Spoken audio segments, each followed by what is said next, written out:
qu'on est la meilleure tribune du championnat. Mais oui, je veux dire qu'on est la meilleure tribune du championnat. Et on commence avec quelques actus de la Fondation TFC. Ça fait un petit moment que l'on n'en a pas parlé. Chaque mois, ils choisissent une cause qui mettent en avant, une cause à défendre, où ils font des collectes ou d'autres événements. Ce mois de novembre était dédié à la Ligue contre le cancer, avec un focus sur les cancers masculins.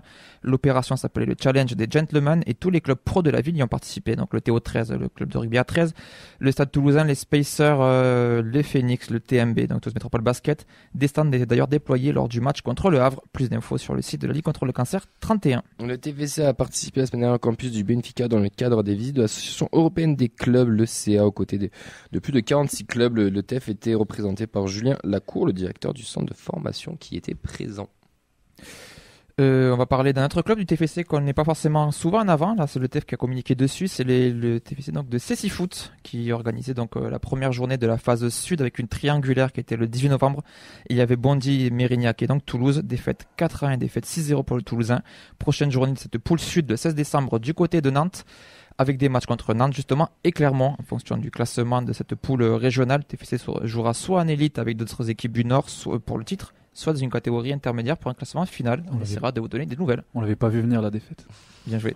Franchement, on avait tous une blague en tête, mais personne ne l'a osé. Tu l'as fait, bravo Sacha. C'est bien joué à toi. Tu peux te virer pour moins que ça. Mais pas de suite, on a quand même encore besoin de toi. Tant que t'es là à dormir ici, tu peux m'écrire mes textes aussi. La France est en finale de la Coupe du Monde de U17 après sa victoire 2-1 contre le Mali avec 2 coups francs deuxième mi-temps. Niflor reviendra à coup sûr avec une médaille de ce mondial. C'est la finale contre l'Allemagne le samedi 2 décembre à 13h sur la chaîne L'équipe. Et d'ailleurs, c'était déjà la finale de l'Euro des 17 ans. Donc il y a une petite revanche entre guillemets. Nos prêtés. Tu peux y aller sur les prêtés. Ensuite, je peux y aller. Birmancevic, doublé contre Zlin, Ponitor 2-0. Il est très en forme. Avec 7 buts, le Sparta est toujours premier. Amolic, titulaire en pointe lors du naufrage 5-0 contre l'Ajax l'Ajax, donc là-bas à l'extérieur, pardon. Il était remplacé à la 83e. Le Vitesse est toujours dernier à 4 points du maintien. Ça commence à devenir assez compliqué pour eux. Peut-être falloir qu'il passe la seconde. Ouais. Hog, match compliqué avec une défaite 3-1 à domicile contre Molde. Salzbourg reste 7e à une journée de la fin. Flemings défaite 4-0 à Javor, donc Vosgovac est 11e à 2 points de son adversaire virtuel dernier qualifié pour la phase de play-off, mais le championnat est loin d'être fini. Et de toute façon, Fleming n'est même pas rentré en jeu. Sa carrière, c'est un camoulox, ça lui en vrai. Non mais tu regardes. Il a marqué un couple. Il a marqué un couple, s'il vous plaît. Putain. Ne l'oubliez pas. Waouh. Oui. L'Académie, la N2. La N2, ils ont été défaits 4-1 à Thonon-Évian avec un triplé, messieurs, du frère de Farej Saibi. Donc nos anciens, même les fratries nous font mal chez les anciens. Le club entraîné par Brian Bergougnou. On a marqué, nous, avec un but d'Agora. Chez nous, la compo, c'était la Combagora, Rajdogan, Westbauer, et Fouélé, Ntamak, Watel, Traoré, Njuma, Zuliani sont entrés en jeu. Bakouche et Ngako, ils sont toujours derniers avec 2 points. C'est dommage quand même avec cette ouverture du score quand même. On aurait pu espérer un peu mieux. Et d'ailleurs, c'est à noter que le club d'Évian du coup diffusait le match sur YouTube. Donc c'est bien aussi de pouvoir suivre nos pitchouns quand ils sont à l'autre bout de la France. C'est le club de Valiénard. C'est ça, c'est peut-être, voilà. Et donc il diffuse tout le temps les matchs sur YouTube. Du coup, j'irai voir le vlog qu'il fera sur le TEF. Ce sera toujours intéressant à voir. Les 19. Victoire 2-1 contre l'OM avec des buts d'Elias Dao sur penalty, contrairement à ce que la FFF a marqué sur son résumé, et un but donc de Fatih contre un but d'Abdallah. Ils sont 11e tandis que les Olympiens restent premiers. Petit retour de Toulouse Info qui était sur place, qui nous a donné quelques petites infos justement. La doublette offensive du coup Dao Fatih fonctionne vraiment bien. L'équipe est très en place défensivement et très gros match du gardien toulousain. Ben, les 19, ça se relance petit à petit. Là, il y a une grosse perf qu'ils ont fait et c'est bien pour eux, bravo à eux. Les 17, par contre, ils ont perdu 4-2 contre Istres, avec une triplée de Salomon. Il y a un but de Kiat pour les Istriens. Istré, je crois. Istré. Pour les sudistes. Voilà. Et ce mec en violet. Ouais, et nous, c'est un but de Négré et Azizi côté toulousain. On est dernier aussi avec 8 points. Voilà. La D3, les féminines. Qu'est-ce qu'elles ont fait des féminines? C'est la grosse perf du week-end. Victoire 1-0 à Grenoble dans ce choc de Détroit. C'est Nat Loudoukolak qui marque un penalty à la dernière minute. À noter que Nivin Abdallah est sorti sur blessure, évacué par les pompiers. Plus de peur que de mal, le club avait communiqué dessus. Donc on devrait la revoir rapidement. C'était une grosse opération parce que c'était le match entre les premiers. Donc c'est quand même une super nouvelle. Ouais, et pour débriefer tout ça, on a eu le coach au téléphone cet après-midi. On lui a demandé quel était son ressenti sur le match. Ça a été long à se dessiner. Enfin, la victoire a été longue à se dessiner, mais on a fait vraiment un match très sérieux. Les filles ont été ont été très très efficaces dans la récupération collective du ballon. Alors, défensivement, on a fait un de nos meilleurs matchs, en tout cas une de nos meilleures premières mi-temps. Après, on a eu des difficultés un petit peu à se créer des occasions parce que, contrairement à ce que pouvaient laisser penser les stats, le classement, Grenoble a eu très peur de nous. Alors, je dis ça sans exagérer, elles ont pas voulu avoir le ballon, elles ont énormément défendu et elles ont, voilà, je crois qu'elles sont rentrées deux fois dans notre surface par mi-temps sans se montrer réellement dangereuses. On n'a eu aucun point chaud.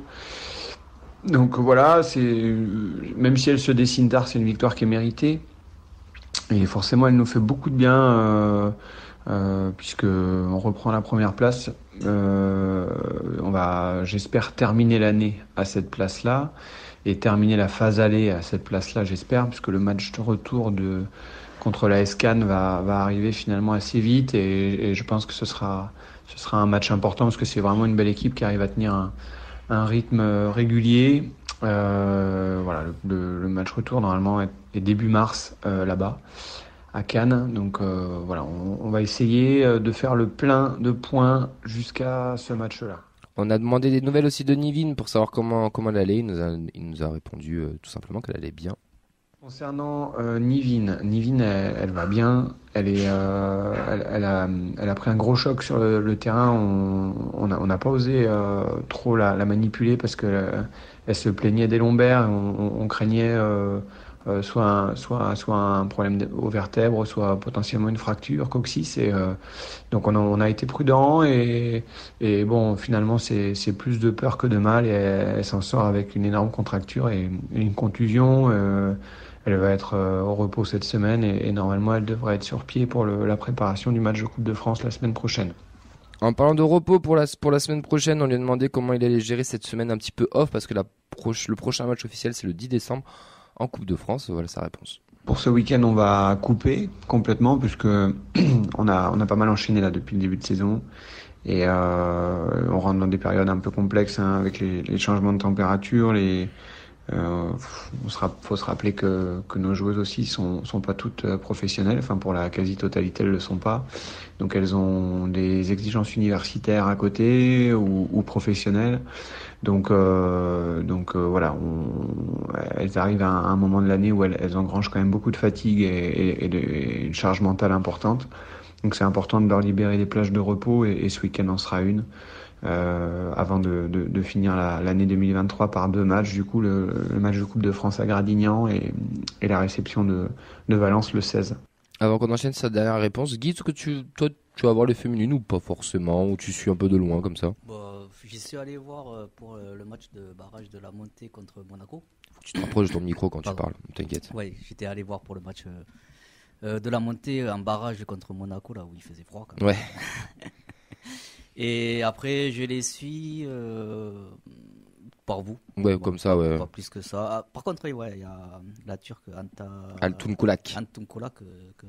Ça, je pense que c'est quelque chose à voir. Ouais. Enfin, c'est une joueuse à voir, c'est quelque chose. Pardon. Oui, on a compris. C'est pas un objet. Et c'est dommage aussi que, en fait, leur match elle tombe souvent en même temps que les matchs des hommes. Ça, et d'ailleurs, le samedi 16 décembre, le prochain match, normalement, ça devrait être bon pour aller voir à domicile. Belle opération des filles, là, Sacha. Ouais. C'est pas un championnat facile, là, des trois. Et elles avaient un peu ce statut, on savait pas trop favorite, pas favorite. Au final, elles répondent présent.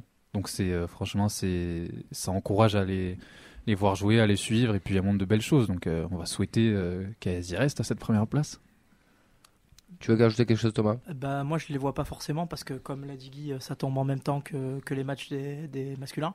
Mais j'étais allé voir 2 matchs l'année dernière. Ouais. Et même là-bas, c'était intéressant. Bon, c'était en phase aller et on sait que c'était compliqué.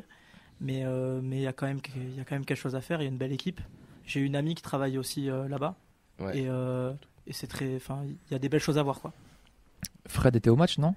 Je sais pas, t'as à Détroit, donc comme il est déjà à Miami, c'est pas très loin, non? Waouh. Voilà, faut enchaîner après ça, s'il te plaît. Allez, et ben pour enchaîner, on va parler de la belle performance des U19 qui sont allés gagner à Marseille. Et ça, c'était vraiment la grosse perf du week-end. Il va nous en dire un petit peu plus sur est-ce qu'elles sont vraiment qualifiées pour la phase élite ou pas encore? Concernant les U19, elles sont allées gagner 1-0 à Marseille.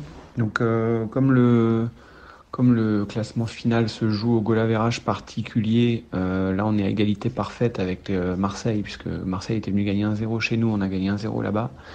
Donc ça se joue au goal average général entre les deux équipes, et là on est en dessous de Marseille, je pense très largement. Donc on n'est pas automatiquement reversé en barrage, ça aurait été le cas si on avait gagné de 2 buts dimanche. Donc là, on va avoir un dernier match de la phase aller contre Montpellier, la réception de Montpellier le dimanche 10, qui va être du coup fondamental pour aller potentiellement chercher un barrage. C'était pas forcément l'objectif de la saison au départ, puisqu'on joue très jeune en U19, mais si elles ont potentiellement un objectif sportif à aller chercher, c'est très bien pour elles. Donc on va espérer qu'elles prennent au moins un petit point contre Montpellier, ou alors espérer un faux pas de Marseille à Clermont pour pouvoir se donner le droit de jouer ce barrage qui nous emmènerait en phase élite. Et la phase élite, même si on est un peu jeune, et on verra quelle est la capacité des filles à répondre aux exigences de la phase élite, on refusera pas bien sûr de pouvoir les faire évoluer dans ce championnat qui regroupe les 6 meilleures équipes françaises de la catégorie. Beaucoup de lucidité dans la réponse du coach, c'est que voilà, c'est un groupe très jeune, et si elles peuvent y aller, tant mieux. Si elles y vont pas, c'est pas un drame non plus. C'est super formateur quand même de pouvoir jouer sur une élite nationale, de pouvoir affronter d'autres régions, parce qu'au final on parle aussi de régions de foot. On sait quand même que les régions Île-de-France normalement c'est quand même censé être un autre niveau, donc pouvoir se frotter à elles et y retourner 2 ans après, ça serait quand même une super performance. À voir aussi quelle équipe on tirerait dans cet éventuel barrage. Mais c'est toujours de l'expérience en plus, puis surtout l'année prochaine tu auras un groupe qui aura déjà connu ça, donc qui sera déjà logiquement aguerri et qui aura plus de facilité à avoir cet objectif là.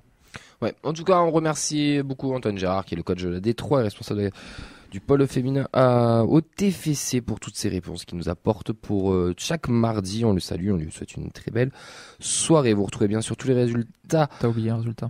Des U23, putain, oui. yes, pardon, excuse-moi, qu'est-ce qu'elles ont fait dans le derby face à Toulouse Métropole? Victoire 2-1, doublé d'Arinus Kaji, qui est la buteuse en forme en ce moment. Elles sont 5e, toujours très loin des 2 équipes de Montpellier qui sont à 100% de victoire. Je crois que c'est 9 matchs, 9 victoires depuis le début de la saison, avec un gros average insolent. Ouais. Désolé pour les U23.